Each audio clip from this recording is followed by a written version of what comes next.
The ballroom of the Ritz-Carlton on 6th Avenue smelled like white peonies and old money, and Imani Whitfield was holding her breath so tightly her ribs ached.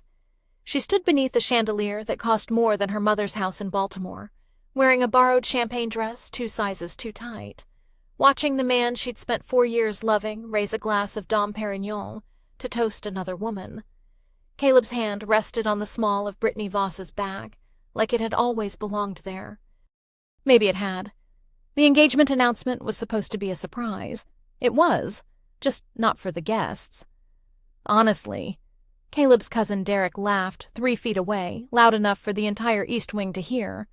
Look at her standing over there in that thrift store dress. Who would even marry a woman like that? Big girl, broke, no daddy, working reception at a dental office. Caleb dodged a bullet. Laughter rolled through the cluster of men like smoke. Someone clinked a glass. Imani felt the heat climb her neck, felt 300 faces turn toward her at once, felt the floor tilt sideways. Then the room went quiet. Footsteps, slow, unhurried, deliberate, crossed the marble. A man in a charcoal 3-piece suit walked through the crowd like he was parting water. Black hair swept back, a scar along his jawline that looked like a memory of violence. 2 silent men in black trailing 6 feet behind him. He stopped in front of Imani. He looked at Derek. He looked at Caleb. Then he turned back to her, and in a voice low enough to feel in her sternum, he said, "I would. I'll marry her. Tonight, if she'll have me." The glass slipped from Brittany's hand and shattered. But to understand how Imani Whitfield ended up here, in a stranger's marriage proposal in front of 300 witnesses, we need to go back. This story is for every woman who has ever shrunk herself to fit inside someone else's life. Every woman who paid the rent, packed the lunches, swallowed the insults, and was told she should be grateful for the scraps. Every woman who watched a man take her loyalty and hand it back to her in pieces. If that has ever been you, even for a season, I need you to stay with me. Because what happens to Imani in the next 10 minutes is going to make you sit up straight. And what she becomes by the end of the story is going to make you whisper, "That's me. That's who I'm becoming." Before we go any further, if you believe a woman's worth is never measured by the man who almost kept her, hit that subscribe button right now and drop the word "worth" in the comments. I read every single one. Now, let's go back to where it all started. 3 years before that ballroom, Imani Whitfield was 26 years old, working 2 jobs in Hartford, Connecticut, and convinced she was building something real. By day, she answered phones at Dr. Pemberton's family dental practice on Farmington Avenue. $11 an hour, no benefits. A manager who timed her bathroom breaks. By night, 3 times a week, she cleaned offices in a glass tower downtown, until 2 in the morning, vacuum cord wrapped around her wrist like a leash. Her hands smelled like industrial lemon. Her back ached in a permanent low hum. She did it all for Caleb Brennan. He'd been a second-year law student at UConn when they met. Soft brown eyes, a laugh that made her feel chosen. He talked about their future in present tense, our place, our kids, our trip to Lisbon, and she'd nodded so hard she gave herself headaches. When his student loans came due, she covered them. When his car died on I-91, she handed over her tax refund without flinching. When his mother needed knee surgery, Imani took out a personal loan in her own name and watched Caleb cry into her shoulder, calling her the only good thing that's ever happened to me. She believed him. That was the lie. The lie wasn't that he loved her. The lie was simpler, crueler. The lie was that love had to be earned through endless deposit, that her job was to make him possible, and that one day, the ledger would balance. Her mother saw it before she did. Marlene Whitfield had raised 3 girls alone on a USPS salary, and she had a nose for men who used women as scaffolding. "Baby," she said one Sunday over greens and cornbread, "that boy ain't building a life with you. He's building one on you. There's a difference." Imani had pushed her plate away. "You don't know him, Mama." "I know what I see. I see you skinnier. I see you tireder. I see you apologizing for things that ain't your fault." That was the last real conversation they had for almost a year. Imani chose Caleb. She told herself it was love. It was easier than admitting it was fear. Fear that her mother was right. Fear that if she let go, she'd find out she'd been holding nothing the whole time. Caleb graduated, passed the bar, got a junior associate position at Voss, Halbert & Crane, a white shoe firm on Asylum Street where the name partner's daughter Brittany also worked.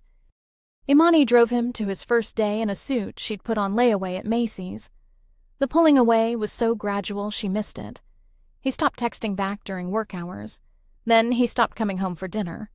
Then there were firm dinners she wasn't invited to, networking weekends in the Hamptons, client trips to Manhattan. He started calling her clingy, then embarrassing. Then a phase he was almost done with, except he said that one to Brittany, not to her. And Imani only heard it because she found the voice memo by accident on his iPad while looking for a recipe. She didn't confront him. That's the part that still cuts when she thinks about it. She sat on the bathroom floor of their one-bedroom apartment in West Hartford, knees pulled up to her chest, and she negotiated with herself. Maybe she'd misheard. Maybe Brittany was just a colleague.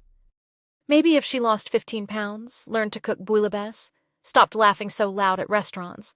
The invitation came in the mail 8 days later. Engagement celebration. Caleb Brennan and Brittany Elise Voss. The Ritz-Carlton, New York. Black tie. Handwritten note from Caleb on the inside. Come, I want you there. I owe you that much. She should have burned it. Instead, she borrowed a dress from her sister Tasha, took the Amtrak to Penn Station with $63 in her checking account, and walked into that ballroom believing, God help her, that maybe he was going to call it off. She had no idea that across the room, a man named Doh-yun Seo had been watching her since she stepped through the door. Doh-yun Seo had not come to the Ritz-Carlton that night for a wedding announcement. He had come for a meeting on the 42nd floor that would never appear on any calendar, regarding a logistics company that did very little legitimate logistics. He was 34 years old, the youngest son of a Busan shipping family, whose freight containers had, for 3 generations, carried things the customs forms did not list. In Seoul, they called him Aorium Wang, Ice King, because he had once sat across from a rival who'd held a knife to his throat and finished his espresso before responding. In New York, the people who needed to know him knew him as Mr. Seo, an investor in nightclubs, hotels, and a private security firm with offices in 3 boroughs. The people who did not need to know him did not. He had stopped in the ballroom because a man owed him money, and the man was at the engagement party, and Doh-yun preferred to look a debtor in the eye in public, where dignity was at stake. Then he saw her, a tall black woman in a dress that did not fit her properly, standing at the edge of the crowd like a candle someone had forgotten to blow out. She wasn't looking at the couple at the front. She was looking at the floor, and her shoulders were shaking the way shoulders shake when a person is using every muscle in their body not to cry. Doh-yun Seo did not believe in coincidence. He believed in patterns. And he had spent 20 seconds watching this woman before he realized he knew her, or knew of her, from a folder on his desk 3 weeks earlier. The folder had been about Caleb Brennan. A junior associate at Voss, Halbert & Crane, the firm representing a shell company that had been laundering funds through one of Doh-yun's competitors and trying to drag his name into a federal indictment to take the heat off themselves. Doh-yun's people had pulled every public record on Brennan: credit history, tax filings, residential leases, joint accounts. Brennan's joint account had been opened, funded, and kept current by a woman named Imani Whitfield, 28, of West Hartford. The folder contained a single photograph of her, pulled from a Facebook profile. In it, she was laughing. She was not laughing now. Doh-yun watched as a man near the bar, Brennan's cousin by the resemblance, gestured loudly toward Imani and said something that made the men around him laugh. He watched Caleb hear it, glance over, and let it stand. Not a flinch, not a correction, a choice. Something in Doh-yun's chest, in the place where most people kept feelings and he kept calculations, moved 1 degree. He crossed the room. He had no plan when he started walking. By the time he reached her, he did. It was not a plan a sane man would make. It was a sentence he would say once, in public, in front of 300 witnesses, that would either ruin his evening or change his life. He was not a man who feared either outcome. He stopped in front of her. She looked up. Her eyes were the color of strong coffee, and they had been crying without permission for the last 40 seconds. She did not know him. She did not pretend to. "I'm sorry," she said quietly. "Do I know you?" "You don't," he said, "but you will. May I help you, or would you prefer I leave?" Behind her, Derek was still laughing. Who would even marry a woman like that? Doh-yun heard it. So did she. He saw her decide in real time to disappear. He saw her reach for the part of herself that had spent 4 years vanishing on command. And he raised his hand. "I would. I'll marry her. Tonight, if she'll have me." Imani did not say yes. She did not say no. She did not say anything. She looked at this stranger, this scar-jawed, sharp-suited man with 2 silent guards behind him, and her brain produced very clearly a single thought. I should be afraid of him. She was not. That was the part that frightened her. He didn't take her hand. He didn't touch her at all. He simply stepped to the side, opened a path through the crowd, and said, "If you'd like to leave, I have a car downstairs. Whatever you decide, it stays your decision." She walked, past Caleb, who was opening and closing his mouth like a fish on a dog, past Brittany, whose porcelain smile had cracked down the middle, past Derek, who had gone the color of skim milk, past 300 faces she would never have to see again. The black Mercedes outside was idling at the curb. One of the silent men opened the back door. Doh-yun gestured. "Your decision." Imani slid in. The leather was cold against the back of her thighs. He sat across from her, not beside her. The car pulled away from the Ritz. "I'd like to explain myself," he said, "if you'd like to listen." She nodded. Her throat was full of glass. "My name is Doh-yun Seo. I run a number of businesses on the East Coast. Some of them are the kind that come up in news articles. Some are the kind that don't. I want you to understand that before anything else, because I will not lie to you, not tonight, not ever. If that's a deal breaker, I'll have my driver take you to Penn Station and you'll never see me again." She stared at him. "Why did you do that?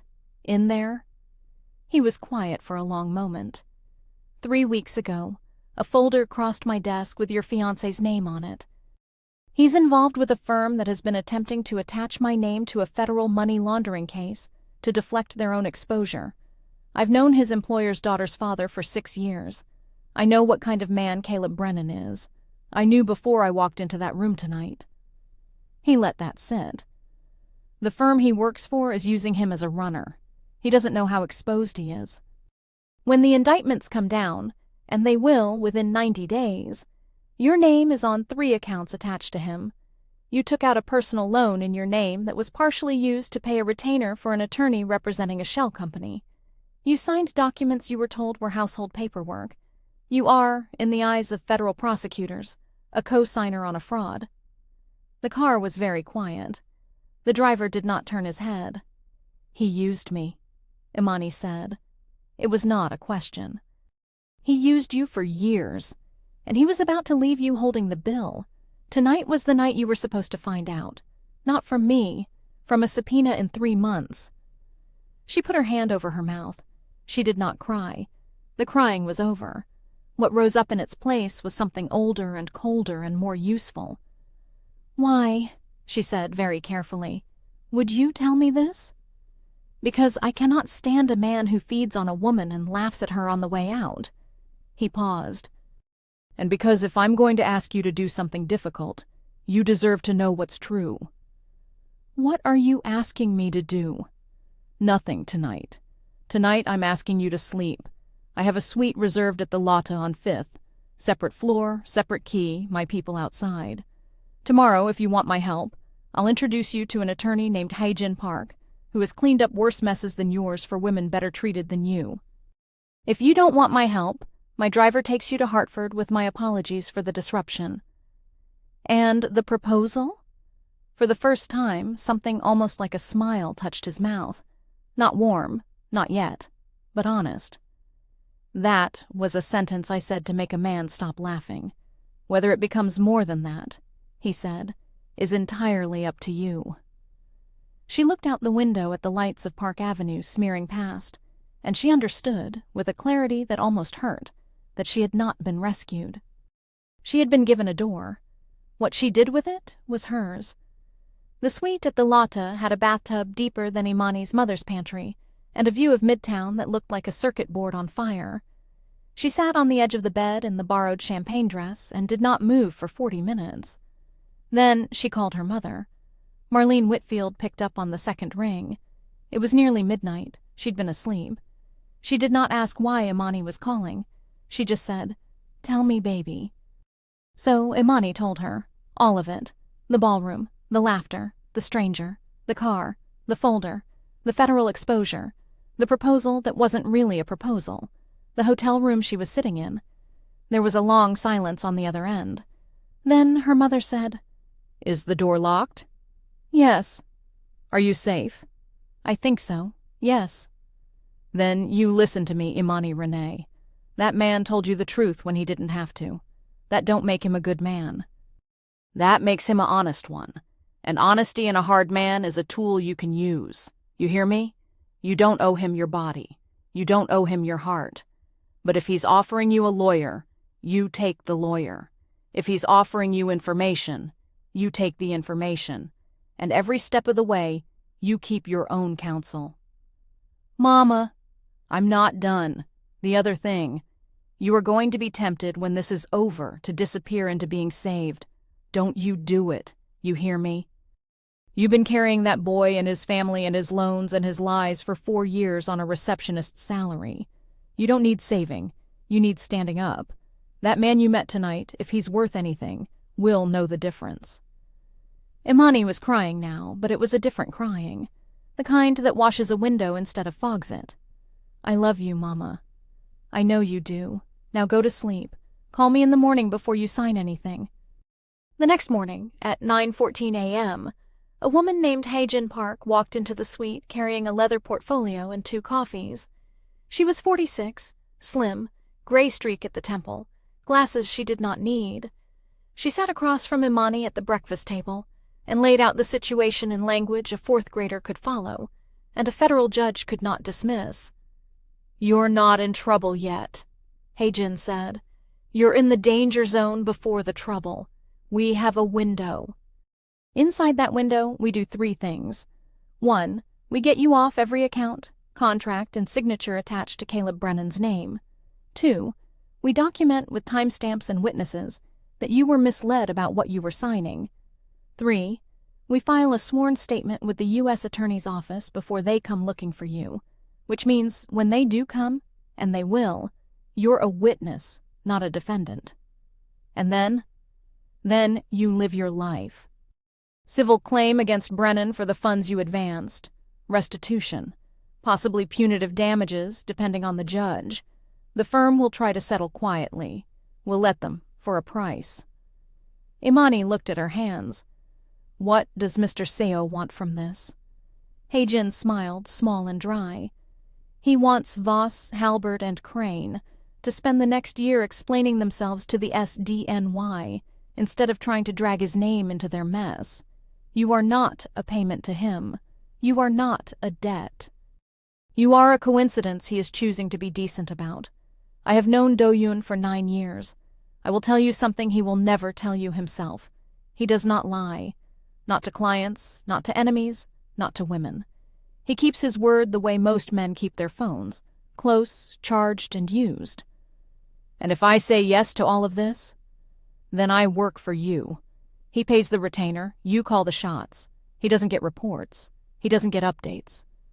The first time he asked me a question about your case, I quit and refer you to someone else, with his blessing. We've already had that conversation." Imani took a long breath. Outside the window, Manhattan was waking up. Cabs, sirens, the gray-yellow sun on glass. "Where do I sign?" The first thing Hae-jin did was move her. A studio apartment in Long Island City, paid in cash by the firm, lease in Imani's name, a new phone, a new email. A meeting with a forensic accountant named Rashida Coleman, who spent 6 hours going through Imani's bank statements, line by line, and found 41 transactions over 4 years that Caleb had directed her to make on his behalf. Total transferred, $84,612. That's just what's documented, Rashida said. Cash you handed him isn't here. Groceries you bought aren't here. Rent you covered when his card declined isn't here. This is the floor. Imani sat with that number for a long time. $84,000. She had cleaned offices on her knees for that money. She had skipped dental work. She had told her mother she couldn't fly home for Easter. She did not cry. She wrote down the number on a note card and stuck it to the refrigerator. Caleb started calling on day 3. 12 times the first day, 23 the second.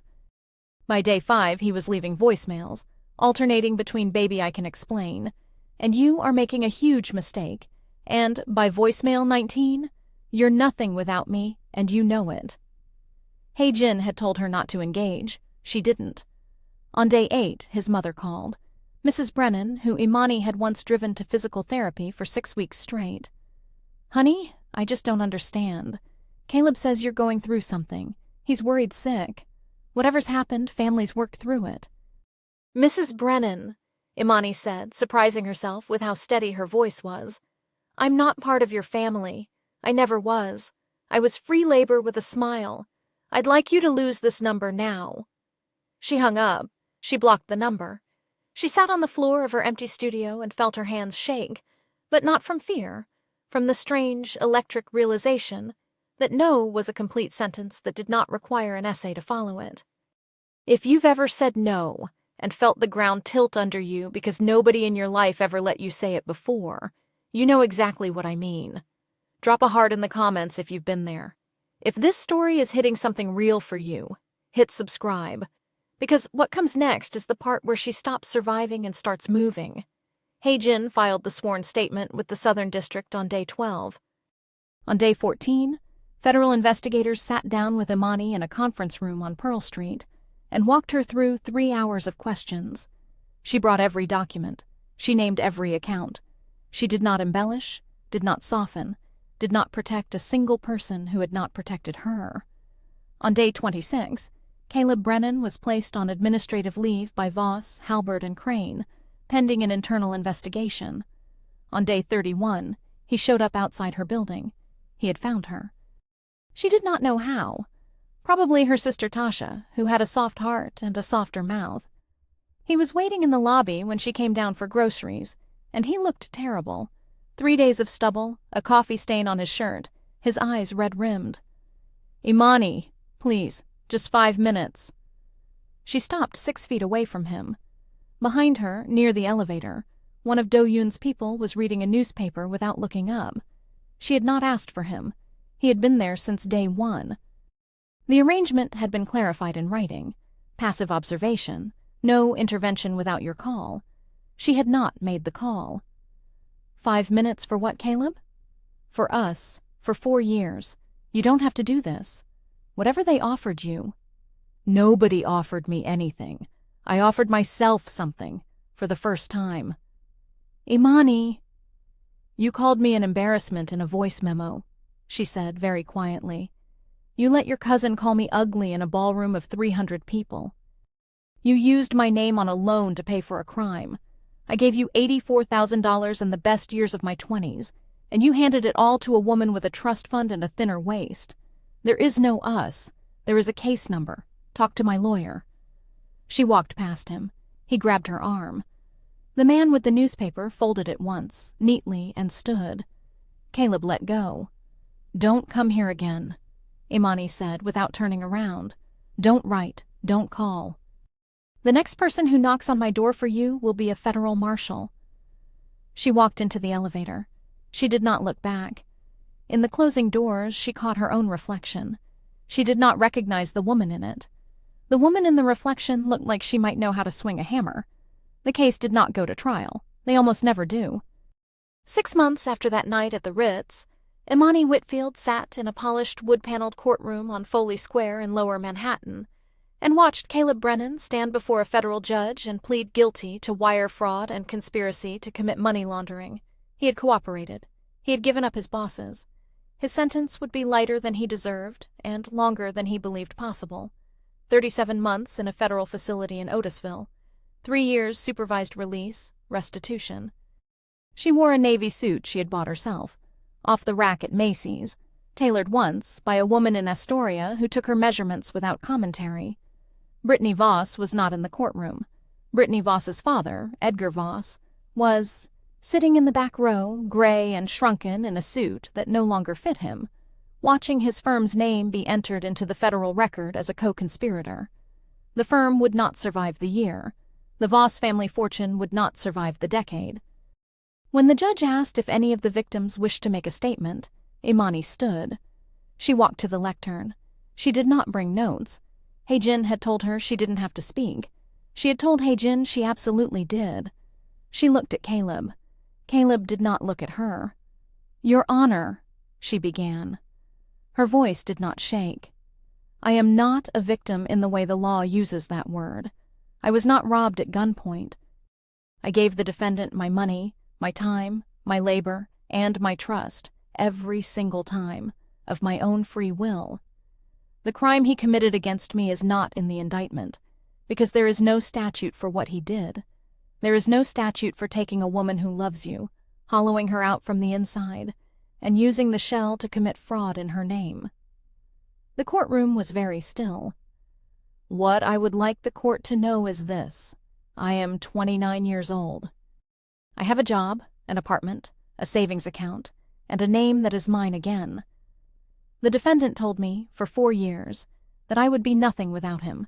He was wrong by exactly $84,612, plus interest, plus the part of my life he doesn't get to come back for. Thank you." She sat down. In the back row, a man in a charcoal suit she had not seen in 3 months, by mutual agreement, no contact during the proceedings, inclined his head just once. The judge entered the sentence. The marshals approached Caleb. As they cuffed him, he turned finally and looked at her. His mouth opened. She raised one eyebrow. He closed it. They led him out the side door.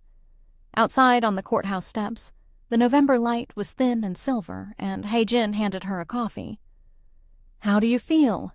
Hae-jin asked. Imani thought about it. She tested the word in her mouth before saying it. "Lighter," she said. "I feel lighter." She thought it was over. It almost never is. 3 weeks after the sentencing, Imani's sister Tasha showed up at the Long Island City studio without warning.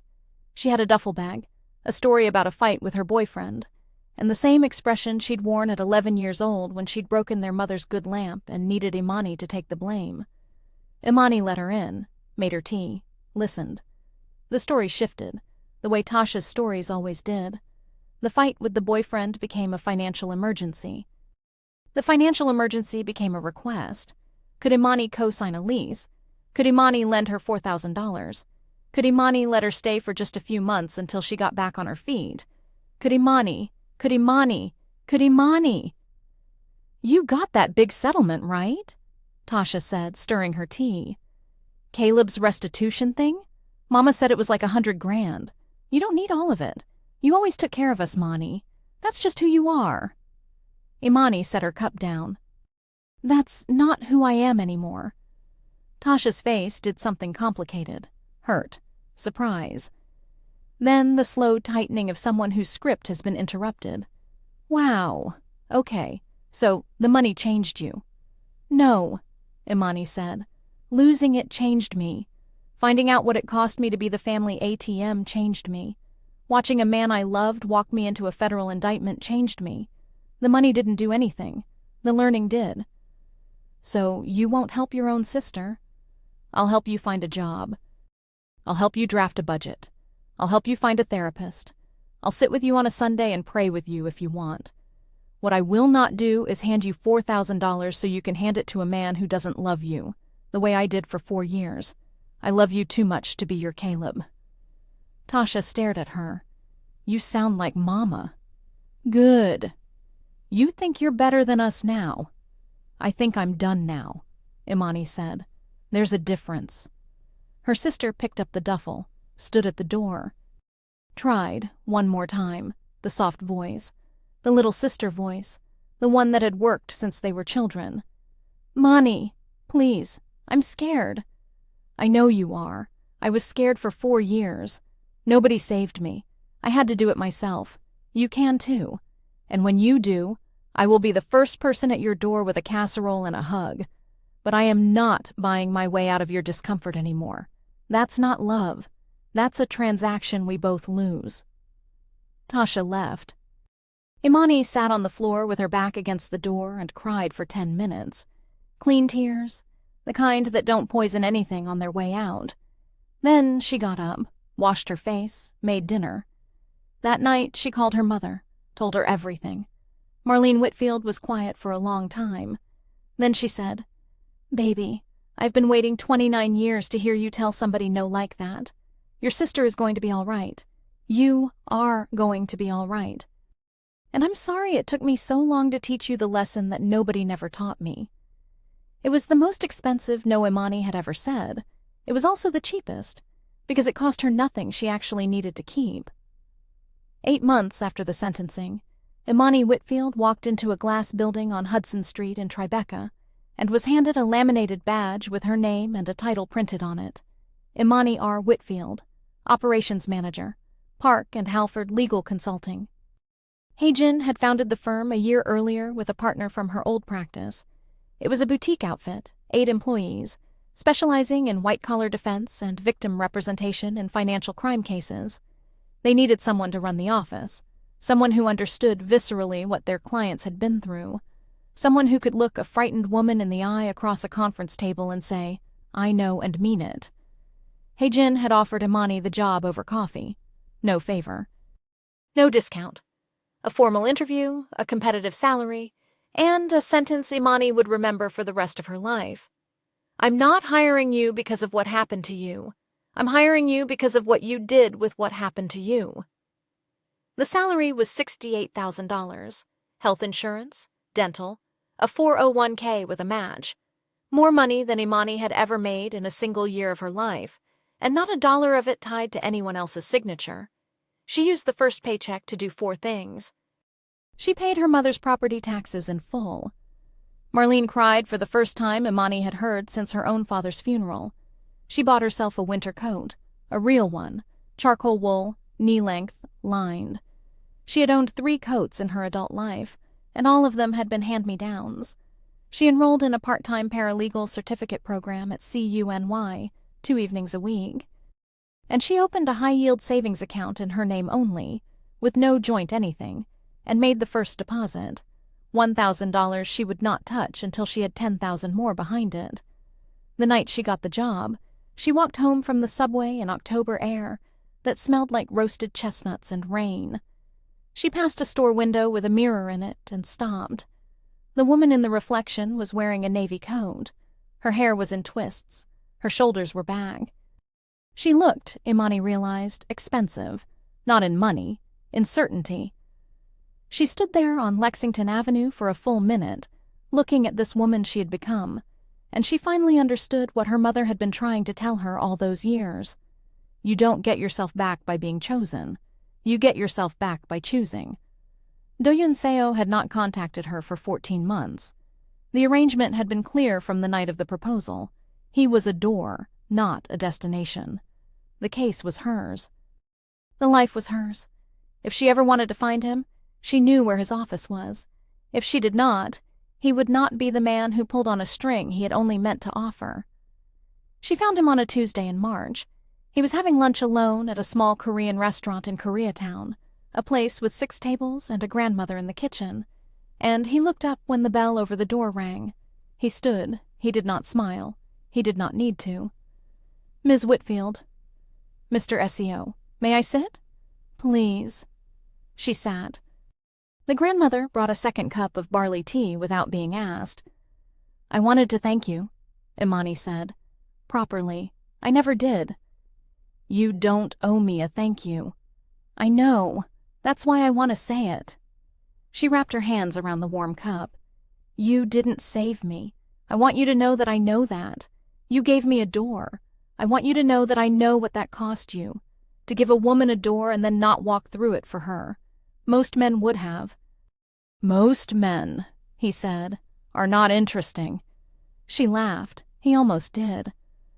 "I wanted to ask you something," she said. And I want you to answer me as honestly as you answered me in that car. Go on. Why me? You could have walked past that ballroom and never thought about me again. Why did you stop?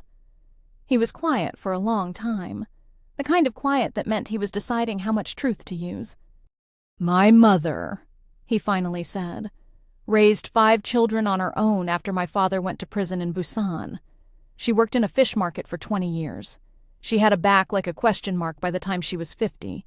I watched men laugh at her once, in a restaurant in Seoul, because her dress was the wrong year. I was 19. I did nothing. I have spent 15 years not being 19 anymore. He looked at her. When I heard that man laugh in the ballroom, I was 19 again for 1 second. And then I was not.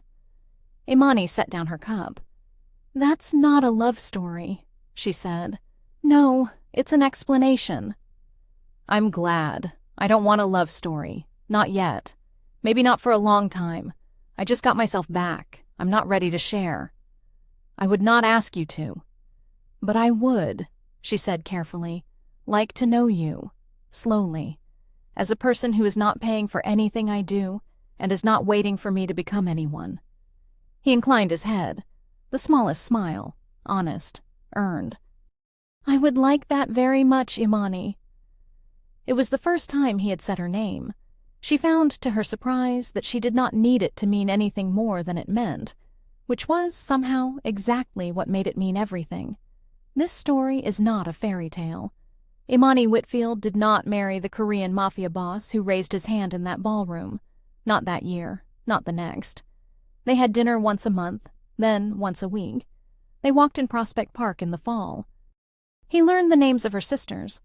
She learned, slowly, the parts of his life that could be spoken about and the parts that could not, and she chose, eyes open, to keep walking beside him anyway. She kept her job. She finished her paralegal certificate. She bought a 1-bedroom condo in Astoria in her own name, with her own down payment 3 years after the night at the Ritz. She forgave her sister Tasha. She did not lend her money. Tasha got herself a job, then a better one, then a man who made her laugh out of her belly instead of out of her teeth. Imani's mother lived to see all of it. The lesson, if there is one, and I think there is this. The world will tell you that being chosen is the highest thing a woman can be. The world is wrong. The highest thing a woman can be is the one who chooses, the one who looks at the door someone holds open and decides, on her own terms, whether to walk through it, walk past it, or build a better door of her own. If this story moved you, share it with a woman who needs to hear it tonight. Drop the word chosen in the comments if you've ever been the one who chose yourself instead of waiting to be picked. And if you're new here, subscribe. Because next week's story is about a single mother who walked into a courtroom with nothing and walked out owning the building. Imani Whitfield didn't get a fairy tale ending. She got something better. She got herself back.